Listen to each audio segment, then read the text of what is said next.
In this video, we will be transferring the design from schematic to PCB. Using a comparison engine, Altium Designer creates an engineering change order, or ECO for short. This is used to synchronize the schematic to the PCB, as well as update the relevant changes from the PCB back to the schematic. This bidirectional synchronization guarantees a high level of design integrity and helps to ensure the PCB and schematics remain synchronized. From within a schematic, select Design, then Update PCB Document, PCB Name.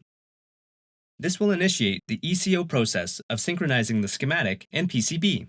The Engineering Change Order dialog will open. The ECO dialog lists all the changes required to synchronize the schematics with the PCB and groups the items based on their object type. Each individual change item can be enabled or disabled by selecting the checkbox within the Enable column.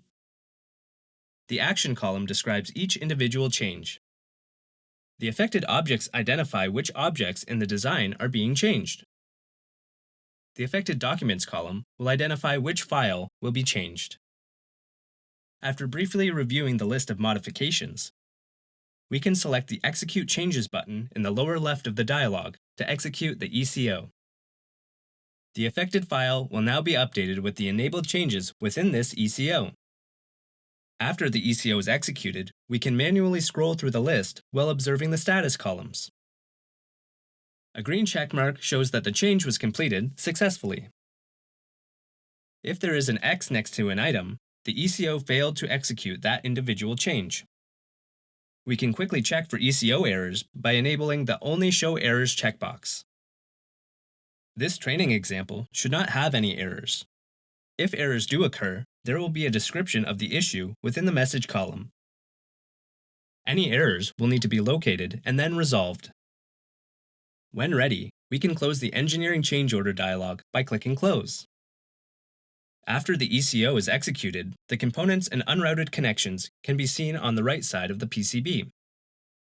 As a reminder, it's wise to save our work often. Let's select File, then Save All to save all modifications. To control the visibility of the used layers, select Layer Set, or LS, from the lower left. When the pop-up menu is displayed, select Default. The default layer set deactivates two layers, title block information and dimensions. Depending on the user settings, some of the unrouted connections will have different colors. Component pads may also show net colors. This display can be activated or deactivated using the F5 key. As shown in a previous module, the net color highlighting is set from within the schematic, and we can see this from within the schematic documents.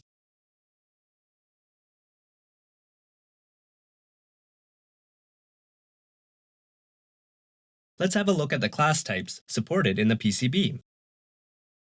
Select Design, then Classes, to open the Class Explorer dialog. On the left side, you will see the different class types that Altium Designer supports in the PCB. These classes allow us to use various commands to operate on subsets of object types, for example, a group of nets or a group of components.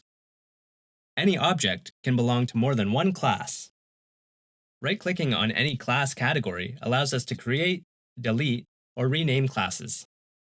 The class type net class includes the class Power, defined in the schematic. On the right, you will see the members from the class Power. This class was added during Module 12, Schematic Updating. The class type component class includes predefined classes, name, as well as classes created during the ECO based on the schematic documents in the project. For example, CAN interface, digital I/O, and so on. Select Cancel to close the Class Explorer dialog. It's time to get familiar with various design rule categories. Select Design, then Rules to open the PCB Rules and Constraints Editor dialog. On the left, below the search option, you will see all the supported design rule categories. The rule category, Routing, Width, includes the rule Schematic Width Constraint 1, indicating this rule was defined in the schematic. On the right side, you can see the rule configuration with the values added at the schematic. The class was added during Module 12, Schematic Updating. In this video, we explore how to transfer a schematic design to the PCB.